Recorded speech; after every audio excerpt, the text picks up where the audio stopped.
guy in that bar declared himself as a Nazi. I have it on film, and he attacked me. I claim my 9th Amendment rights to not be unlawfully persecuted for a crime of no designation, disorderly conduct being something I am unguilty of. With all the controversy surrounding The Flash and the fact that it was a multiverse-based movie, a trend that I've been mostly unimpressed with, I was dreading The Flash when it came to theaters. This would be the last DC movie I saw while running a local theater, and I put a show on for myself after work, honestly dreading what I was about to see. But truth be told, I had a pretty good time. The effects were weak, there was some hokey moments like the opening action scene with the babies, and what will surely mark the last appearance of Ben Affleck as Batman, at least for now, and Gal Gadot as Wonder Woman. However, the cameos aren't obnoxious, and some of them kinda delighted me, like Nicolas Cage as Superman, which was fun because I loved Nicolas Cage, and it's cool seeing a superhero film that was cancelled on the screen to some extent. Ezra Miller was also surprisingly good in the role. Anyways, we'll see how the movie holds up, but for me, I was generally positive with the film on my first watch. The Flash was sitting in development hell, the longest of any of the films we've discussed thus far. The original pitch was drafted in the late 80s after the success of Keaton's Batman film directed by Tim Burton. Comic legend Jeff Loeb was hired to write the script for the project in early development. We don't know much about what this vision had to offer, but it was likely retooled into the 1990 TV series titled The Flash, which featured Joker and Luke Skywalker star Mark Hamill prominently and starred John Wesley Shipp. Too safe and too sane.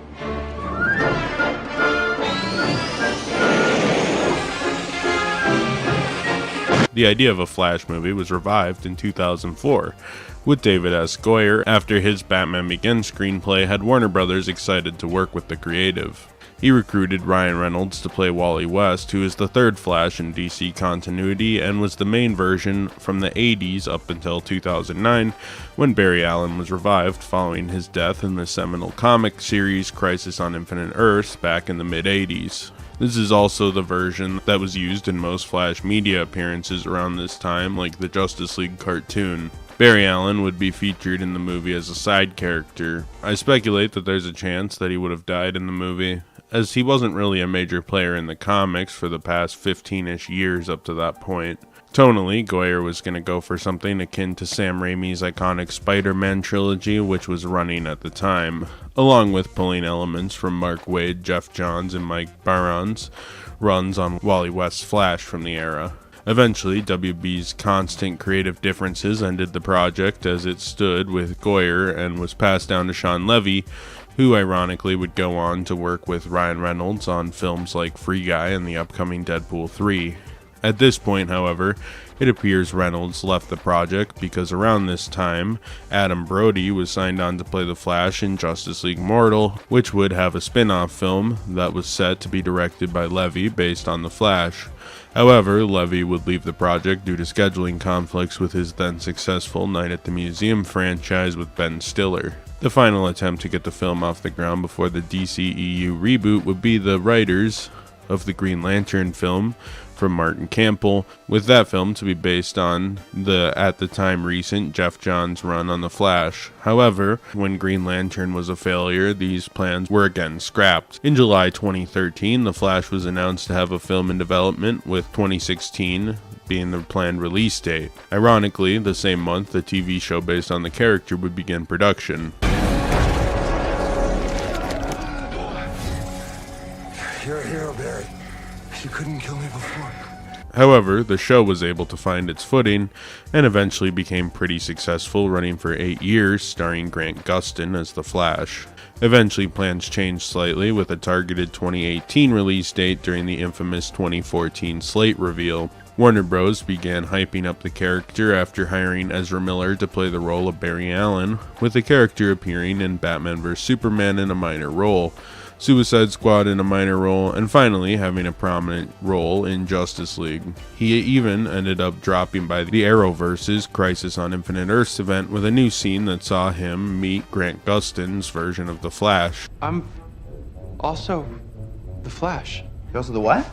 Anyways, James Wan was offered to do either The Flash or Aquaman while Warner Bros. Was courting the director, but after some consideration, he picked Aquaman, and production was fast-tracked on that film, with the production going fairly smoothly. Meanwhile, Christopher Miller and Phil Lord were approached to work on a script after their work on 21 Jump Street and the Lego franchises. They ultimately couldn't do the project in the time Warner Bros. Wanted them to complete it due to their work on Solo: A Star Wars Story over at Disney. Seth Grahame-Smith was then brought onto the project around the time DC delayed Flash till 2018, but left due to creative differences with his script being maintained. Rick Fumiwa was added to the project as the next director. Warner Bros. Was confident this was a great fit since he would use the script from Seth Grahame-Smith and would become more of a family-oriented twist on the film. At this point, Kiersey Clemons was brought on as Iris West, and she worked with Seth Grahame-Smith on his previous film, Dope. After all the production delays, Warner wanted more time to cook and gave the release date to the Tomb Raider movie they were doing with MGM at the time, taking a release date away from The Flash. Famuyiwa ended up leaving the project early into pre-production due to creative differences, and the film again landed without a director. Ezra Miller was working with WB on some Harry Potter spin-off films in the Fantastic Beasts franchise, so the film was shelved for a while, with the lead and studio's relationship in good standing. Meanwhile, Joby Harold was hired to write the script, and the studio attempted to court Back to the Future director Robert Zemeckis or Kingsman and X-Men First Class director Matthew Vaughn to take the director's chair, both of whom were interested but never penned a deal. Talks with Sam Raimi of Spider-Man and Evil Dead, Mark Webb of Amazing Spider-Man, and Jordan Peele of Get Out, and even Ben Affleck were all considerations for the projects, but talks didn't go much further than preliminary with them. While still directorless, the film was renamed from The Flash to Flashpoint, named after the limited comic series that rebooted the entire DC continuity in 2012 to the New 52 timeline, the concept being that the Flash would go back in time and wreck the timeline, causing Thomas Wayne, Bruce Wayne's father, to be Batman. In interviews, it seems the addition of Batman was perhaps an attempt from Warner Bros. To give the project some legs. Jeffrey Dean Morgan, who played Thomas in the flashback scenes in Batman v Superman, was willing to come back if that's how it played out. John Francis Daley and Jonathan Goldstein were then attached to write and direct. They wouldn't end up directing, but would still be credited on the final film for their input to the story. While they were signed on, they changed the name back to The Flash as well. At this point, the film was set to release in 2021, 3 years after the original scheduled release date of 2018. Ezra Miller was working on a version of the script with legendary comic book writer Grant Morrison around this time. Ezra at this point was threatening to walk if they didn't go with his pitch, and WB allowed him 2 weeks to create his draft. The concepts in the draft were more time travel based, and WB ended up turning it down, wanting a multiverse film since that type of movie was starting to pop up more and more around this time. Daley and Goldstein left the project with Andy Muschietti taking the reins, though they would end up producing the film. Initially, the film was supposed to drop November 2022, but had one more delay before making it to theaters to June 2023. The Flash's road to the screen was one of the messiest journeys in cinema history, and it's nothing short of a miracle that it ended up seeing the light of day. However, while I would love to start talking about the film proper, we have a hearty amount of controversy behind the scenes to talk about as well. That caused such a fan outcry that fans were demanding that the TV show Flash, Grant Gustin, take over for Ezra Miller or pretty much anyone else. That didn't end up happening, but Miller had a series of incidents starting in 2020 that put the movie back in headlines for negative reasons multiple times. The Flash star was charged with felony burglary. In April 2020, Miller was at a bar in Iceland and ended up choking and flipping some person. This was allegedly because a group of teenagers were making fun of them and saying they were better at mixed martial arts than them. Did you want to fight? Is that the deal? Whoa, bro. Fight? Not sure if this explanation excuses the behavior or not. I would say no. The clip went viral and was a pretty bad look for Ezra Miller. Anyways, a couple of months later in 2022, Miller essentially went on a rampage through Hawaii, having the police called on them around 10 times for petty crimes like loitering and arguing with random strangers. The first arrest was due to an altercation where Ezra was screaming profanities at people while hanging out at a karaoke bar. Ezra claimed this was because they were confronted by a Nazi, but statements from the other patrons claim he was triggered by people singing Lady Gaga and Bradley Cooper's hit song Shallow from the film A Star is Born. It is claimed by Miller they filmed the altercation and would sell it as an NFT online. Nerf bullets. Thank you for letting They're me fake and they're a toy. Thank you for letting This is my belt buckle and my Nerf bullets. I appreciate that. Please don't take them from me. The flash ring means a lot to me. Only a couple of hours later, Miller was caught by a couple trying to steal their wallet and passports after the couple bailed them out of jail, and the couple were granted a restraining order from Miller.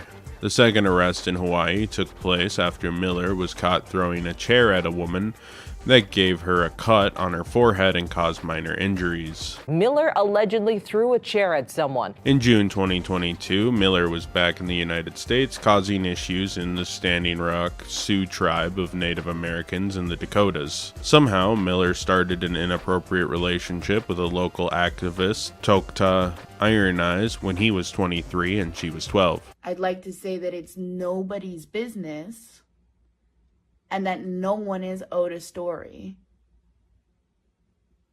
or an outcome. Her parents accused Miller of using drugs and the threat of violence to keep Tokata away from her parents. Miller even flew Iron Eyes out to London during his time on the Fantastic Beasts set, when at the time she was 13 and he was 24. Eventually, after criminal complaints from the parents, Miller had a court order surrounding the circumstances of what was going on with Iron Eyes. They couldn't find them, so he made an Instagram story mocking authorities that they couldn't find him. Ignitus, who worked with Miller on musical projects, saw Miller abusing Iron Eyes for wearing makeup. However, Iron Eyes claimed it was Miller's queer dialogue and accused Ignatius of homophobia. Miller, for their part, was upset people were critical of their creepy relationship with a child, saying people were just upset because she was a spider goddess and they were Jesus Christ, and they were allegedly said to be messiahs of the Native Americans. It is worth noting that Miller is not Native American at all, and his only contribution to the Native American culture is stealing one of their children to exploit and abuse, and they got away with it, all because the United States fails to help the Native Americans in issues like this, which happens at an alarming rate in these communities. Miller faced 0 charges for his involvement in crimes involving Iron Eyes. Interestingly, this is all public knowledge too. This isn't even something people can call a conspiracy theory. It's pretty upsetting for sure. Ezra was a busy man around the time of The Flash was coming out because the controversies, unfortunately, don't stop there. In mid-2022, a 12-year-old and her mother got a restraining order from Miller after threatening the family and exhibiting inappropriate behaviors around the 12-year-old. Miller was in town visiting the neighbor of this family and showed up at the family's home in a bulletproof vest and began inappropriately touching the child and pestering her. All while they had a gun on his person, saying they were interested in the child because of her style and maturity. He claimed the child was a mystical being and at one point allegedly came to the family home dressed as a cowboy and attempted to buy the child ponies. A totally unreal series of events. Their attorney tried to downplay these events, but it seemed a little bit strange. It's not hard to side with the parents on this one, especially when you consider the relationship with Iron Eyes just a few years earlier. Believe it or not, no children are safe when Miller is around because Miller found a woman while on his Hawaii rampage who he convinced to move in with him in Vermont along with her 3 children. The father of the children, who claimed that Miller had guns openly around the farm and that one of the children even found a loose bullet laying around and put it in their mouth. The mother claimed Miller was hiding them from her abusive ex, but it was also claimed Miller rested his assault rifle against a pile of children's stuffed animals, and heavy use of marijuana was happening on the property, with one witness claiming Miller at one point blew pot smoke into a child's face as a joke and even fanned more smoke into the child's face while smoking. The farm allegedly had a sizable unlicensed marijuana operation running out of it as well. Eventually, the state of Vermont was trying to remove the children from the mother's care due to the negligence from the mother and the unsafe conditions of the farm. However, social workers and the police could not find the children, and Miller claimed he hadn't seen the children or their mother in 2 months at the time. However, this was in direct contradiction to social media posts which show much more recent interactions between Miller and the mother. On August 7, 2022, Miller was charged with a felony burglary charge for breaking into a house and stealing several bottles of rice wine. However, he would avoid the felony charge and be charged with trespassing instead. Basically, Miller is a menace to society who at the very least has incredibly inappropriate relationships with children. Somehow they have evaded the law on all of these things, with minor charges coming from what he has done that rarely goes much further than minor fines. They are brazen in their crimes and doesn't really do anything to hide them, mostly attempting to deflect any criticism of these crimes by hiding behind their supposed messiah status. His behavior reminds me of cult leaders, and frankly I wouldn't be surprised if more stories come out in the coming years about Ezra Miller. All of these events I mentioned happened during the active production of The Flash as well. How Warner didn't fire Miller is beyond me personally. However, that is the reality of Hollywood. It also may add greater context to why a section of the fan base wanted Grant Gustin to replace Miller as the Flash. Frankly, I'd be fine with never seeing Miller in a film again. I would even be happier seeing him in jail, but it's Hollywood, so let's be honest, he will probably continue to evade justice. The Flash follows Barry Allen, now more established as a superhero than before, who feels a bit like the Justice League's janitor, with his life as the Flash getting in the way of his social life, along with his obsession in proving that his dad is innocent in the killing of his mom as a kid, which he and his father had been trying to prove for years. Eventually, Flash figures out that he can bend time and go back in time, which he hopes he can do to just tweak what happened to prove his dad's innocence and possibly save his mom. Something Bruce Wayne, Ben Affleck's version, warns Flash against, given it can mess with the fabric of time. I could fix things. You could also destroy everything. I could save her. Despite these warnings, Flash goes back and encounters a Dark Flash who knocks him out of the timeline. He winds up in a new world, one where his parents are not only both alive and free, but together. While trying to come to grips with this reality, he meets a younger version of Barry who is a college student who never got his powers, or at least hadn't had the fateful event happen to him yet. He quickly realizes that the time that he got his powers was approaching, but this Barry isn't in the right place to get his powers. He also realizes that General Zod's invasion is looming. Barry assumes he can stop this if other Barry also gets his powers, and he assembles the Justice League. Though, in the process of young Barry getting his powers, present-day Barry loses his. Regardless, if he can assemble the League to fight Zod, he can perhaps cause much of the events of Man of Steel to happen differently, saving numerous lives. Barry also feels guilty because during the events of Man of Steel, he managed to save a child but not his dad, and did little else during the events.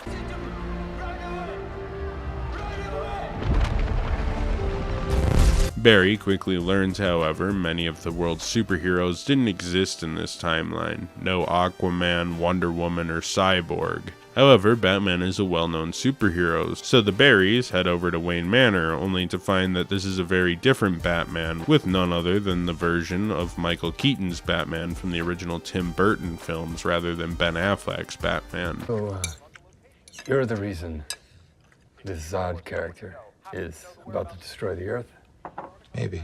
This Bruce hesitates to join Barry and explains what he did to screw up the timeline, making a freaky amalgamation of numerous timelines and worlds, causing a whole mess. Batman eventually joins Barry and they find an old base that they theorize could hold Superman, which would give them a fighting chance against Zod, despite the time starting to tick as Zod's invasion has begun. Batman and the Flashes end up infiltrating the base and finding a Kryptonian, but not the Superman they were expecting, rather his cousin, Kara Zor-El, who is crushed by the seeming demise of her cousin. Supergirl takes some time to convince, but the four create something of an odd Justice League.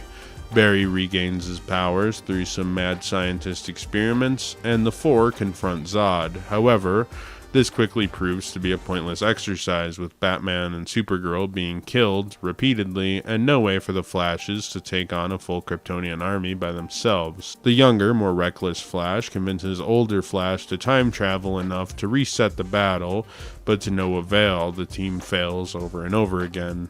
Young Flash becomes obsessed and keeps time traveling, attempting to fix things, until it turns out he becomes the Dark Flash that ended up knocking Barry out of the timeline in the first place. You go back and let Mom die.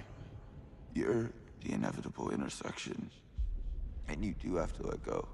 Flash tries to convince Dark Flash that it's hopeless and changing the past will do more damage to the timeline. Dark Flash attempts to kill older Barry for trying to stop him, but ends up killing young Barry instead, deleting the paradox in the world it created. Flash reverses the timeline one last time to fix what he tampered with by time traveling and undoing what he had done, bumping into his mom for a moment and getting a chance to see what a great woman she was, the whole time seemingly restoring the DCEU back to the way it was. His father is acquitted for his crimes due to him now being seen on the surveillance footage, a seeming last-ditch change that must not have been fixed, with Barry seemingly otherwise back in his timeline. But as Barry leaves the courthouse, he bumps into Bruce Wayne. But again, this is not Affleck's Bruce Wayne, nor Keaton's, but this time is George Clooney's from the Batman and Robin film. What's wrong with you?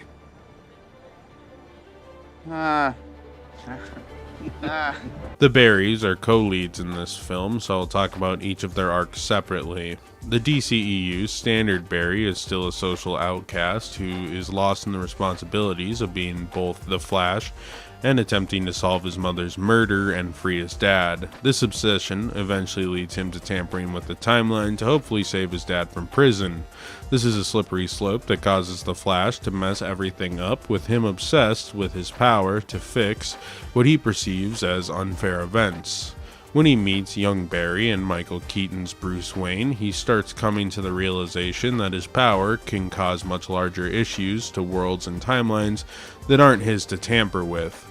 By the end of the film, young Barry, who starts irresponsible and carefree, takes these ideas too far and becomes obsessed, leading the main Barry to learn that he needs to let go and move on with his life. This, of course, comes a little too late, as young Barry is causing potentially impossible to fix issues within the timeline. Barry gets one last moment with his mom that he never had before, and meeting her as an adult and knowing that his actions of fixing the timeline will ultimately lead to her demise, and likely his father's continued incarceration. Though he is finally at peace with the fact that, as unfair as it is, he can't fix what happened without it causing some serious issues for the universe and everyone in it.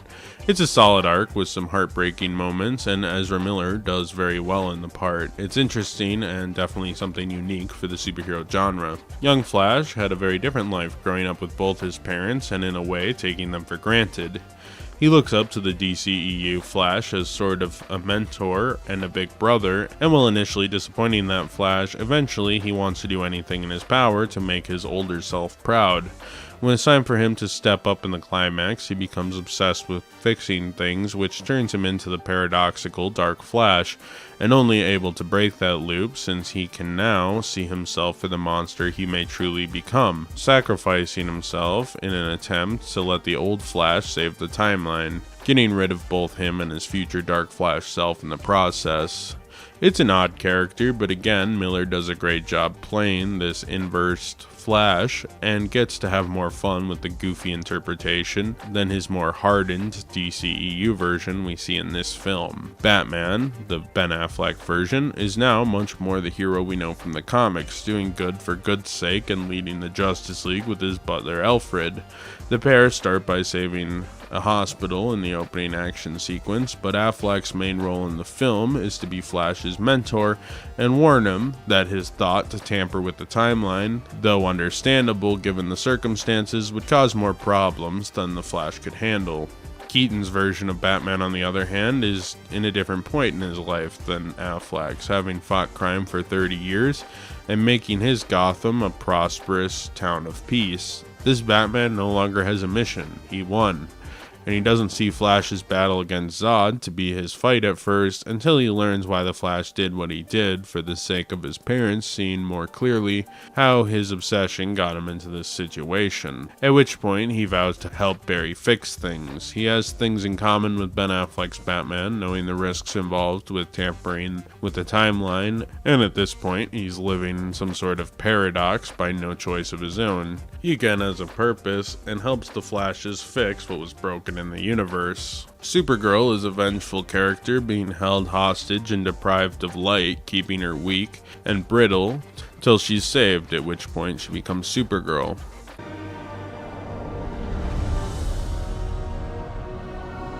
Unlike Superman, she doesn't inherently want to save the Earth, only seeing the evil that came with it, but after hearing what old Barry's Superman did to save Earth's people, she decided she had no option but to help stop Zod. During the battle with Zod, Zod reveals he killed Kal-El and attempted to get the DNA codec he would need to make a new race of Kryptonians, only to find out it was Kara that had the codec. What did you do to Kal-El? Your sacrifice that will allow Krypton to live again. For more of an explanation on that, check out my Man of Steel video. It's kind of the MacGuffin of that film. This enrages Supergirl, but no matter how hard she fights, the circumstances of her fight with Zod isn't as favorable as Superman's, and even with the redos allowed by young Flash, she just can't beat him. Barry's father, Henry Allen, who is played by Ron Livingston here rather than Bill Kropp as he had been in the Justice League movie, also believes his son needs to move on and that his obsession is keeping him away from meeting friends or girlfriends like Iris, who Barry obviously has been in love with throughout the film. His cards were dealt. It's unfair, but Henry can't change it, and Barry dedicating his life to changing the unchangeable will ruin him, which he doesn't want, given him being imprisoned and his wife being dead, already costing him pretty much everything he has. But Barry himself, who needs to live on for him, essentially. Henry doesn't have the most screen time, but it's pivotal to the Flash's arc, and he tells him, much like Affleck's Batman, that no good can come with obsessing over what is already set in stone. No, nuh-uh. You need to stop worrying about your old man. Do that, you might actually have time for a girlfriend. Though I think he means it from a less literal way than Batman. This film has some of my favorite character arcs in the DCEU, and I think it's second only to Peacemaker, which had much more time to flesh them out. Considering how much action and adventure happens in this film, it's pretty dense with character moments, and add to the already intriguing time travel plot. Henry Braham does the cinematography here, and as we covered in the Suicide Squad video, is James Gunn's standard cinematographer, who I really like, and I think he was another great choice for making this film, with lots of fun shots, different worlds, and decent action. I will say the CGI in this movie is often pretty shoddy, which probably has to do with the large production budget, endless effect shots, and so on. It's disappointing effects work, but I think since this was during the DCEU's death cry, I doubt Warner really cared to put the money in for evergreen or groundbreaking special effects into business. While it's occasionally distracting, I can get past it. Andy Muschietti was claiming this is the style the film was going for, and not WB being cheap, but I mean, come on man. No the fuck it wasn't. You would have liked to have better effects just like we would have. The film was edited by Jason Ballantyne, who did work on a couple of the Star Wars prequels, Mad Max Fury Road, and the It films, Muschietti's previous projects, and I think he was a good choice. He worked with Muschietti in the past and also worked on some busy fast movies like Mad Max with some solid blockbuster work throughout the years. Paul Michelis also edited the film, and his credits include Scott Pilgrim and Baby Driver with Edgar Wright, and the pair did a great job making this intricate film work like clockwork. I think picking people who worked with George Miller on Mad Max or Edgar Wright, two of the most fast-paced working directors of all time, from an editing standpoint was inspired and explains why the movie was cut very well. Tonally, The Flash is all over the board, so to speak, but it manages to tie it all together pretty well, with old Barry being pretty melancholy about the death of his mom and incarceration of his father, hopeful when he thinks he saved them, and of course conflicted when he has to sacrifice his happiness and restore things to the way they were before he started meddling with the timeline. Besides that, there are also some minor, straightforward, and fun superhero action. Both of the Batman scenes, with the one with Keaton and the one with Affleck, were just kind of fun superhero romps that you might expect from a more run-of-the-mill superhero film.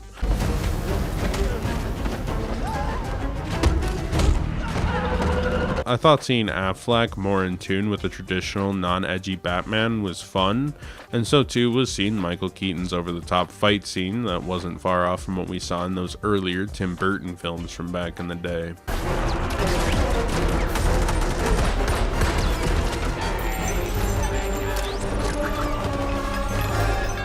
Alright, let's talk about the new characters for this film and where they were adapted from. Batman, as portrayed by Michael Keaton, appears in this film and is based largely off Michael Keaton's version of the character that appeared in the Burtonverse duology. It's not considered the same character as he is part of the Flashpoint timeline, but many events in the Keaton films were implied to have happened as well. The comic line, Batman 89, which continues the story of Batman 89 where it left off, is currently considered the canon continuation of Keaton's story, with this acting as an alternate future seemingly, though I guess we might find out in the future, maybe not.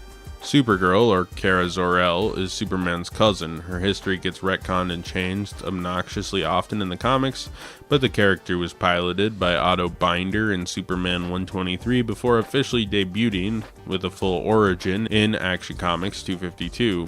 This version is the Flashpoint timeline Supergirl, as Zack Snyder also created the DCEU Supergirl, who's featured in a tie-in comic and was meant to appear in Man of Steel 2, but whose story never made it to screen due to plan changes for Zack's films beyond Man of Steel. Dark Flash in the comics premiered in Flash Volume 2 number 150 in 1999, and in the comics is an alternate future version of Wally West who couldn't save his wife Linda from death at the hands of Cobra. In the movie, Dark Flash is Barry, but the idea is the same. He's a Flash haunted by death, basically. The costume they made here was kind of a more cinematic throwback to Dark Flashes from the comics. One version of Superman is portrayed to look like George Reeves during Flash's battle in the Chrono Bowl. George Reeves' Flash first appeared in the backdoor film pilot TV series for the adventures of Superman in the film Superman and the Mole Men. This version was primarily based off of Earth 2 Superman, as well as the radio show version, which was popular in the years leading up to the television show of the 1950s. The Flash Jay Garrick briefly appears in a cameo, and he first appeared in Flash Comics 1 in 1940 and was a popular character at the time, being a member of the Justice Society. He makes a quick cameo in this movie, running through George Reeves' Superman's Chrono Bowl. It is unclear if he's intended to be part of the George Reeves' universe or merely being transported through dimensions due to Barry's meddling with the timeline. It's fun to speculate, but we'll never know for sure. It's just kind of a shot they put in the movie. Another Superman who makes his DCEU debut is Christopher Reeves, who famously helmed 4 Superman films in the 70s and 80s, starting with Superman and going through Superman: The Quest for Peace. Much like George Reeves' appearance, it's a CGI interpretation and appears very briefly in the film. Supergirl from the Reevesverse is a spin-off of Superman called Supergirl, and she briefly appeared in this film for the first time with Christopher Reeve's Superman during the climax. She was originally played by Helen Slater. This film uses a CGI model to approximate Slater in 1984, but it was kind of cool to see her and Christopher Reeve's Superman on screen together for the first time, given the fact that the Supergirl film wasn't super successful, thus she never crossed over with the original. Like Superman, a few Batmen appear in this film, including Adam West's version, again brought to life by CGI. This character first appeared in his own show's pilot in the episode Hi Diddle Riddle in January 1966. It's another pretty brief cameo. At one point, we see Nicolas Cage as Superman, approximated in CGI based on how he looked in the 90s. This is based on the concept art from Superman Lives, which is a film that was worked on in the 90s with Nicolas Cage, Kevin Smith, and Tim Burton all tied to the production at one point or another before the film was totally scrapped. In the film, you see him fighting a Thangarian snare beast, which is a character that was invented for Superman Lives. The idea of the giant spider would be reused by the producer of Superman Lives for his film Wild Wild West starring Will Smith. That thing will never get past those rocks. I'm not a huge Kevin Smith fan, but if you look up his recounting of his time on Superman Lives, you'll see how unhinged some of Warner Bros. Producers were at the time. Did he bring up the spider? I said he did. He brought up the spider. He tell you guys about the spider? They're like, every day with the fucking spider. I said, what should I do? They're like, just do it, but try not to call it a spider. Can you call it something else? And I was just like, Thanagarian snare beast? And they were like, there, go. We also briefly catch a glimpse of Doomsday, who Cage's Superman was also supposed to fight in the film. The final Batman we saw was George Clooney's version from Joel Schumacher's Batman and Robin, who presumably becomes the DCEU's final Batman after The Flash returns to the DCEU, or a version of it with Clooney as Batman. There's no clarity if this is a new Flashpoint Earth, the DCEU, or if Flash was transferred to the Schumacher-verse. Personally, my headcanon is that Barry ends up in the Schumacher-verse because I think that'd be an epic way to end the character's DCEU career, and who really cares? And that preserves Batfleck as the DCEU's Batman in case they want him to cross over in the DCU for the inevitable nostalgia bait Batman film, a la Spider-Man No Way Home. Regardless, it was a fun twist because I like George Clooney and think he actually looks amazing as an older Bruce Wayne, despite his film and acting in said film being pretty subpar. The music was done by Benjamin Wall-Fish, who worked on a lot of horror films and more recently some action films, perhaps notable in his work on Muschietti's It duology and worked under Hans Zimmer for Batman v Superman. He also referenced Danny Elfman's Batman score due to Keaton's appearance as Batman. It's not the most memorable stuff, but it never hurts calling back to some classics, and it all fits in very well. Perhaps due to this ending up being a one-off film, the end credits stinger isn't anything super revealing, just Barry meets with Aquaman to explain the events of the film. Aquaman is drunk, however, and passes out in a puddle before asking Barry for another drink. It's cute, nothing too groundbreaking, but I thought it was kind of fun. I don't always do my good stuff and bad stuff miscellaneous comments on the films, but for this film I have a bit to comment on. The Wonder Woman cameo felt a bit lazy, like her cameo in Shazam where she just kind of shows up and half-ass chews up a scene. Gal Gadot was still in costume on the Shazam set or something, and some line producer was like, yo, we're filming Flash 2 lots down, mind hopping over to record a cameo? And Gal Gadot was handed a check for like $100,000 and was taken over via golf cart. It felt a bit unnecessary to the scene, but I guess it was cool seeing the core DCEU cast together in almost its entirety for one last time before the universe got retired in favor of a reboot. I don't talk about super suits much, but for this film I was inspired. The Flash's suit looks pretty awful, honestly. They could never nail down what they wanted to do with it. The first one is too much from Justice League, and so is this one, despite being slightly more refined.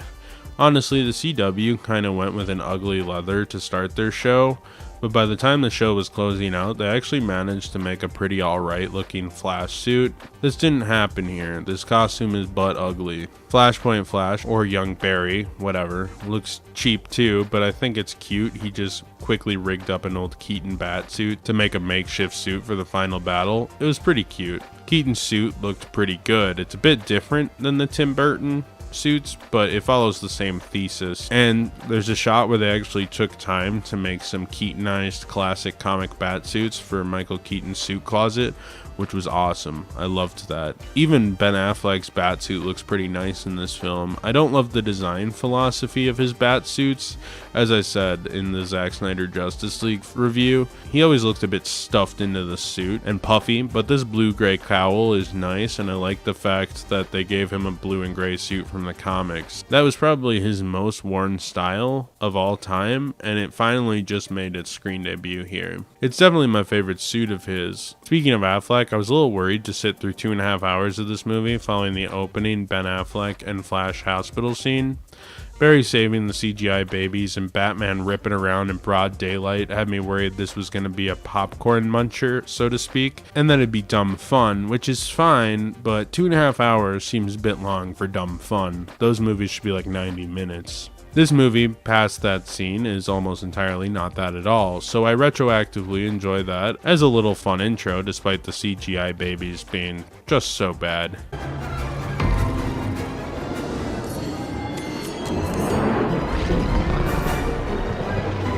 Flash time slow-mo returns here, and in my opinion hasn't changed, and it's still unoriginal and derivative, but whatever, it works. Sadly, I think one of the most glaring problems comic fans have to get past is Barry Allen himself. Ezra Miller's take isn't really much like the level-headed comics version of the character, though I think this film tries to ground him from the more obnoxious comic relief version of his first appearance to something a bit more grounded, despite a few groan-worthy moments, like Flash admitting he's a virgin. Oh, I know sex exists, I've just never experienced it.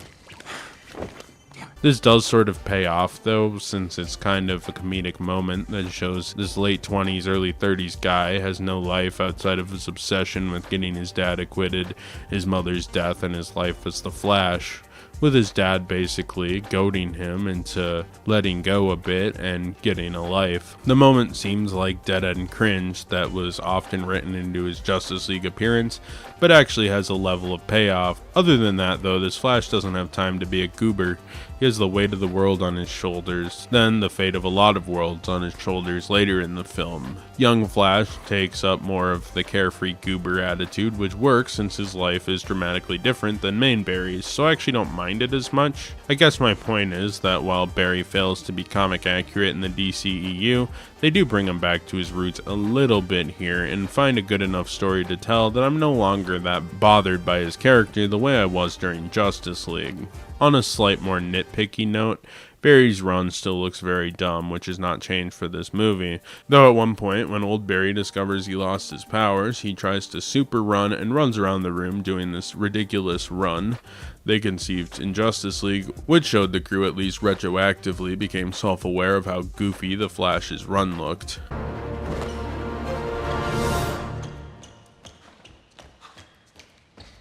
I also love the part where Flash starts learning about the timeline change, which is called back when young Barry's goofball friends start talking about how movies are in this timeline. Like Eric Stoltz. Okay, why do you keep saying Eric Stoltz? Eric Stoltz and Marty McFly. What? Time travel? Oh, you talking Beauty the F? Come on, who is this guy? Eric Stoltz as Marty McFly had me rolling. If you didn't know, they started shooting the film with Eric Stoltz before replacing him with Michael J. Fox for the final Back to the Future film. It was a fun reference, almost exclusively for useless film trivia fans like myself, and I genuinely laughed a bit too hard here. The science experiment to make old Barry get his powers back was cool and felt very Universal Monsters-esque.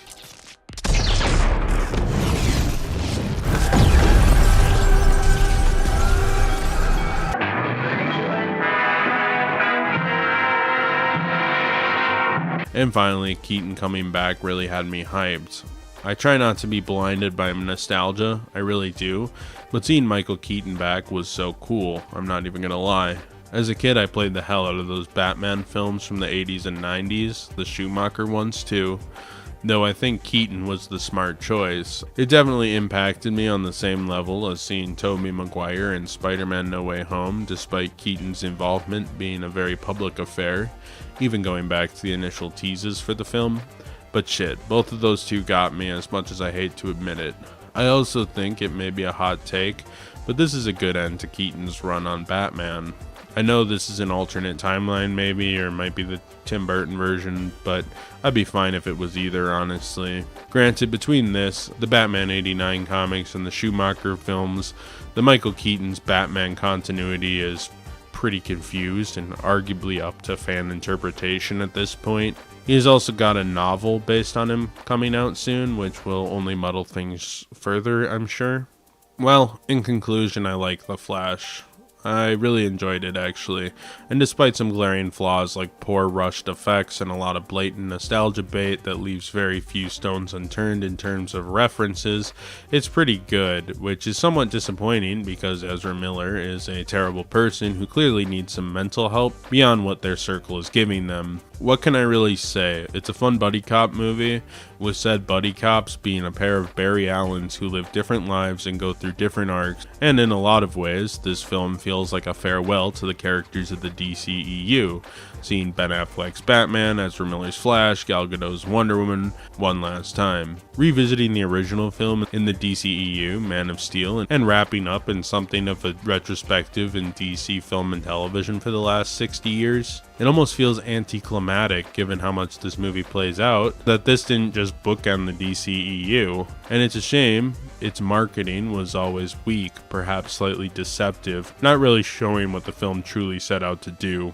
I think this confused and polarized audiences, leading everyone to kind of forget about the movie right away after seeing it, though not many people even bothered seeing it, judging by the box office, which we'll get into soon. The film is kind of depressing, and at the end, Flash screws up everything and really fails to do anything.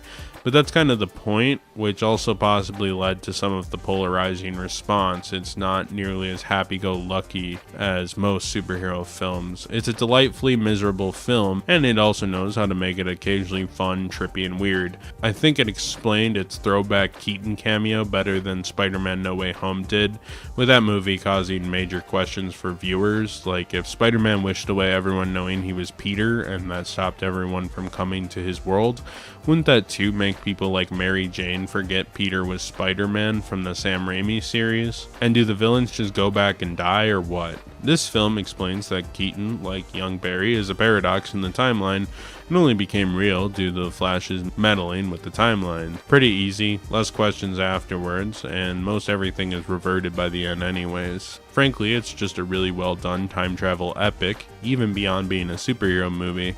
And though this isn't the first time traveling superhero film or the first multiverse epic, it pairs both with mastery and a philosophy I think works better than the MCU's more whimsical take on the concepts. Andy Muschietti is hired on to do Brave and the Bold, the upcoming Batman family movie following Bruce Wayne and his son Damian, and I'm excited. We saw him experiment heavily with two previous versions of Batman, and I think he did a great job bringing them both to screen. So I look forward to him being able to do his own take on the character from the ground up, and hopefully we see more fun, trippy superhero action from the director moving forward. Flash made a theatrical haul of $270 million behind a budget of about $210 million.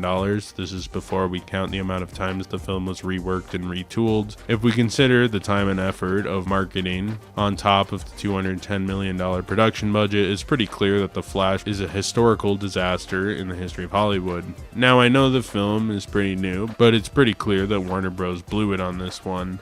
The film has a 63% on Rotten Tomatoes and a 55 out of 100 on Metacritic, people praising the performance, humor, and the creative action sequences, but weren't impressed by the CGI in the third act of the film. Others criticized the use of deceased actors in the film's multiverse segments at the end, including the use of deceased actors like Adam West as Batman, Christopher Reeves and George Reeves, both as Superman, etc., which people saw as an alarming trend in Hollywood that has reared its ugly head a few times since it was popularized during Rogue One: A Star Wars Story back in 2016 when they brought Peter Cushing back as Grand Moff Tarkin via CGI.